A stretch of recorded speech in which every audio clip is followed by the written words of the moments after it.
Assalamualaikum warahmatullahi wabarakatuh. Hari ini kita akan masuk ke pertemuan 6 mata kuliah metode perancangan program dengan materi array processing.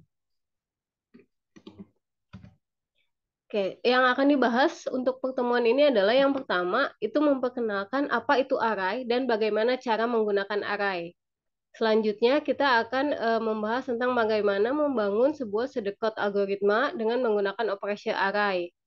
Kemudian mengilustrasikan dan memanipulasi satu dan dua dimensi array. Jadi ada array dimensi satu dan array dimensi dua. Kayak outline-nya itu sendiri, yang pertama ada array processing, yang kedua ada initializing, kemudian ada searching, ada writing, ada programming, dan two-dimensional array. Oke. Nah, array processing ini adalah menjelaskan bahwa array adalah salah satu alat pemrograman paling kuat yang tersedia. Mereka menyediakan programmer dengan cara mengatur kumpulan item data homogen, yaitu item yang memiliki data yang sama, panjang yang sama, ke dalam struktur data tunggal. Nah, kemudian struktur data tersebut akan terdiri dari variabel-variabel yang saling berhubungan. Tuh, misalnya, contohnya adalah pada saat di semester 1, kemarin kalian belajar Python, kalian itu kan menginput data, lebih dari satu data. Jadi ketika membuat aplikasinya, kalian bisa menginput data lebih dari satu. Nah, bagaimana bisa seperti itu? Kalian menggunakan programming atau algoritma array, di mana array itu bisa diartikan sebagai tempat penyimpanan yang sifatnya sementara. Isinya adalah variabel dan angka yang saling berhubungan atau homogen. Kemudian selanjutnya, array tersebut adalah struktur data internal, diperlukan hanya selama durasi program di mana mereka didefinisikan. Jadi penggunaan array ini hanya bisa digunakan pada saat kalian menjalankan aplikasinya. Ketika aplikasinya berhenti, maka sistem array pun tempat penyimpanannya pun akan berhenti. Jadi sifatnya hanya sementara. Jadi bedanya adalah array hanya bisa menyimpan data homogen secara sementara aja. Jadi tidak dalam jangka waktu yang lama. Ketika aplikasinya dijalankan, kita menginput data lebih dari satu, maka datanya akan tersimpan dan akan bisa ditampilkan. Tetapi kalau misalnya data tersebut eh, kita buka lagi ketika aplikasinya sudah ditutup, maka datanya akan hilang. Nah, itu adalah fungsi dari array. Jadi tempat penyimpanan sementara. Operasi yang umum dilakukan pada elemen array yang pertama adalah memuat satu set nilai awal ke dalam elemen array, kemudian memproses elemen array-nya, mencari, menggunakan, kemudian baru menulis isi array-nya ke dalam laporan. Nah, biasanya elemen array ini diproses secara berurutan, dimulai dengan elemen pertama sampai dengan yang terakhir dengan menggunakan perulangan. Jadi ketika kita mau memasukkan data, itu dia menggunakan perulangan supaya datanya bisa diinput lebih dari satu. Nah, ini contoh simpel dari penggunaan algoritma array. Melibatkan manipulasi sederhana dari array. Setiap algoritma ditulis menggunakan perintah loop do, perintah perulangan do. Oke, contohnya di sini adalah menemukan beberapa elemen. Set sum to zero, berarti kita akan men-set sebuah nilai sampai dengan angka 0, atau dimulai dari angka 0. Do index sama dengan 1, lakukan ketika indeksnya sama dengan 1 sampai dengan number of element, sampai dengan nomor elemen yang dibutuhkan. Kemudian sum sama dengan nilai sum itu adalah sum ditambah nilai array-nya. Kemudian selesai perulangannya. Nah, di sini harus jelas berapa nilainya supaya si perulangannya itu tidak berulang terus-terusan. Jadi harus dijelaskan nilai akhirnya itu berapa. Setelah itu baru dia akan mencetak hasil dari penjumlahan sum sama dengan sum ditambah array. Nah, kemudian ada juga initializing the element of array. Jadi menginisialisasi nilai array-nya terlebih dahulu, di mana elemen array dicari untuk menentukan elemen mana yang terbesar. Nah, algoritma dimulai dengan menempatkan elemen pertama dari array ke dalam variabel terbesar. Nah, nilai terbesar kemudian dicetak, Karena array adalah struktur data dari internal. Nilai awal harus ditempatkan ke dalam array sebelum informasi apapun. Jadi dia harus punya nilai awalnya itu berapa. Nah, kemudian di sini ada loading constant value. Metode ini hanya boleh digunakan jika datanya sudah pasti. Gitu. Jadi kalau memang isi datanya sudah pasti seperti itu, maka boleh menggunakan metode ini. Contohnya adalah di sini dia akan menampilkan bulan dari bulan 1 sampai dengan bulan 12. Karena bulan 1 sampai bulan 12 itu nilainya pasti, bulan 1 sudah pasti Januari, bulan 2 sudah pasti Februari. Nah, ini bisa menggunakan sistem inisialis atau inisialisasi. Seperti itu. Jadi diinisialisasi dulu nilai arraynya, kemudian akan dia tampilkan.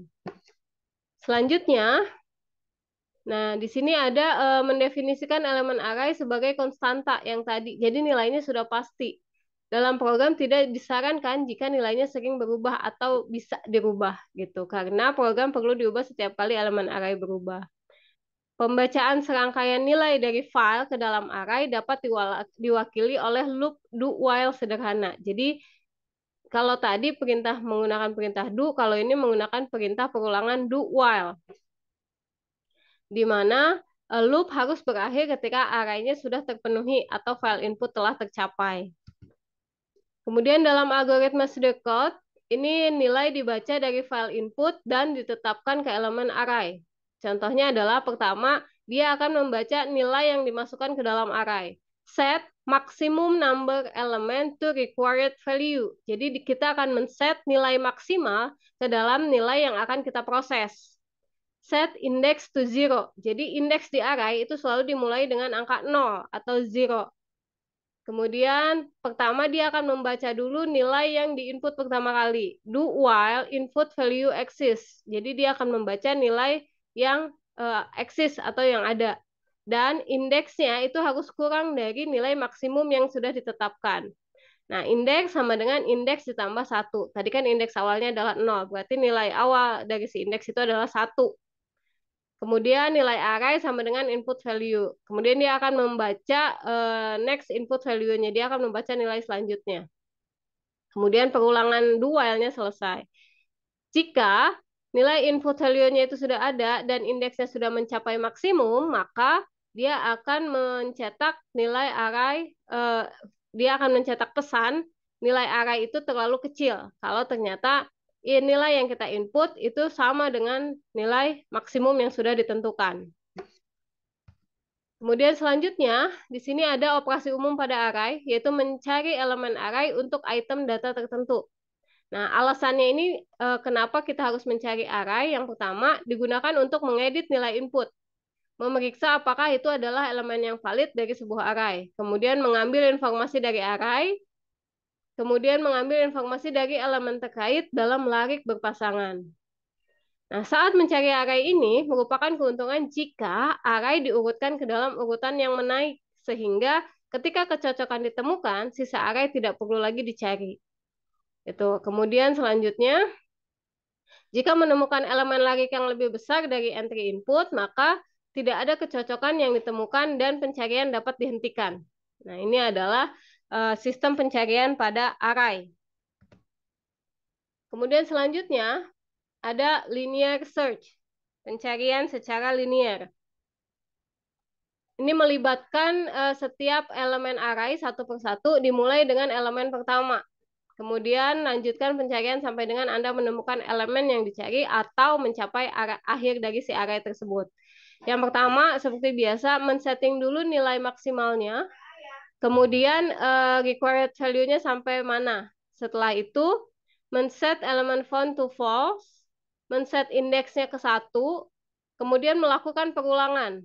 Not element found jika tidak ditemukan dan indeksnya kurang dari sama dengan nilai maksimum, maka jika array indeks sama dengan input value, maka di sini set element found-nya to true. Else indeks sama dengan indeks ditambah 1. Gitu. Jadi dia akan men-set nilai si elemennya. Kemudian jika elemennya found, maka dia akan dicetak. Jika tidak ketemu, maka value not found. Muncul pesan bahwa si nilai yang diinput tadi tidak ditemukan. Kemudian elemen array juga dapat digunakan sebagai akumulator data untuk ditulis ke laporan. Menuliskan isi array melibatkan mulai dengan elemen pertama dari array dan berlanjut sampai semua elemen yang telah ditulis. Nah, ini dapat diwakilkan dengan perintah do yang sederhana. Misalnya kita akan menginput terlebih dahulu nilai value dari si array. Lakukan pengulangan di mana nilai indeks sama dengan 1 sampai dengan nomor yang akan kita input. Kalau sudah, maka dia akan mencetak nilai array-nya. Kemudian selanjutnya, rancang program yang akan meminta dan menerima 18 nilai ujian dari tes matematika. Menghitung rata-rata kelas, dan menampilkan semua skor dan skor rata-rata ke layar skor. Nah, yang pertama kita akan menginput 18 exam atau 18 nilai. Kemudian akan dilakukan proses prompt for score, get score, kemudian dia akan mengkalkulasi rata-rata dari nilai skor tersebut. Kemudian akan menampilkan skornya dan menampilkan rata-ratanya. Hasil outputnya adalah 18 nilai yang diinput dengan 18 nilai rata-rata dari si skor tersebut. Jadi yang akan ditampilkan adalah 18 nilai rata-rata yang diinput. Kemudian di sini ada control structure required, yaitu array untuk menyimpan nilai ujian atau skor, indeks untuk mengidentifikasi setiap elemen, melakukan perintah pengulangan do loop untuk menerima skor, kemudian do loop lain untuk menampilkan skor ke layar. Solusinya yang pertama adalah dia akan melakukan do index dari nilai 1 sampai dengan nilai 18. Kemudian operator itu akan menarik nilai yang sudah diinput tadi atau get score. Kemudian skor indeksnya itu sama dengan nilai skor yang tadi diinput. Total skornya didapat dari total nilainya itu ditambah skor yang ada di indeks. Kemudian dia akan menghentikan perulangan. Kemudian selanjutnya dia akan mengcompute average score. Dia akan menghitung dari nilai rata-rata, di mana total skornya itu akan dibagi 18. Maka dia akan melakukan indeks sama dengan 1 sampai dengan 18, dan dia akan menampilkan nilai skornya. Setelah itu dia akan menampilkan nilai rata-rata dari skor tersebut. Kemudian di sini ada juga array dimensi 2. Dalam beberapa aplikasi bisnis, ada kebutuhan untuk array yang multidimensi, di mana 2 atau lebih subscript diperlukan untuk menemukan elemen dalam array.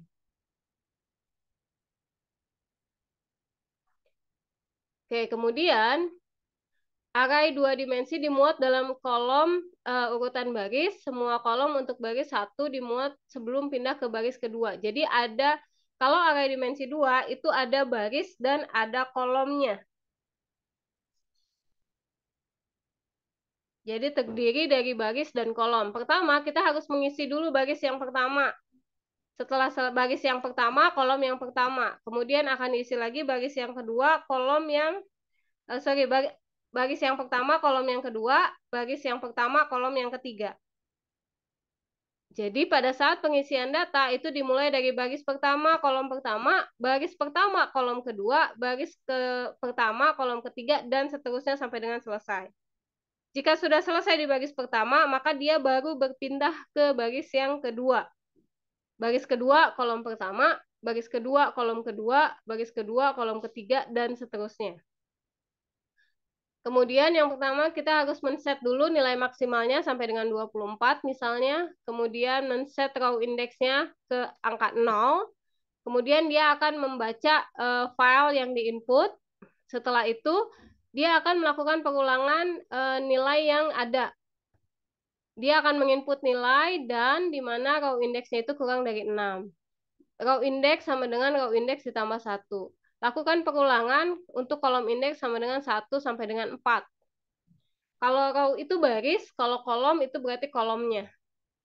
Gitu. Jadi kemudian Fred charge row index, kolom indeks sama dengan input value. Kemudian dia akan membaca nilai yang diinput.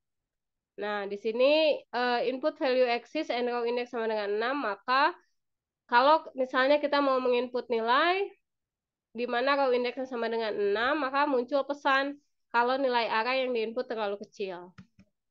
Oke. Sekian pembahasan tentang array, materi array kali ini, di mana pada saat menggunakan array, kita tetap harus menggunakan perintah repeat atau perulangan dan perintah pemilihan atau percabangan. Gitu. Jadi pada saat penggunaan perintah array, itu ada perulangan serta percabangan. Oke, sekian materi untuk pertemuan 6 hari ini. Jika ada yang ditanyakan, silahkan bisa melalui WA Group atau kolom diskusi di halaman e-learning. Saya cukupkan materi hari ini. Wassalamualaikum warahmatullahi wabarakatuh.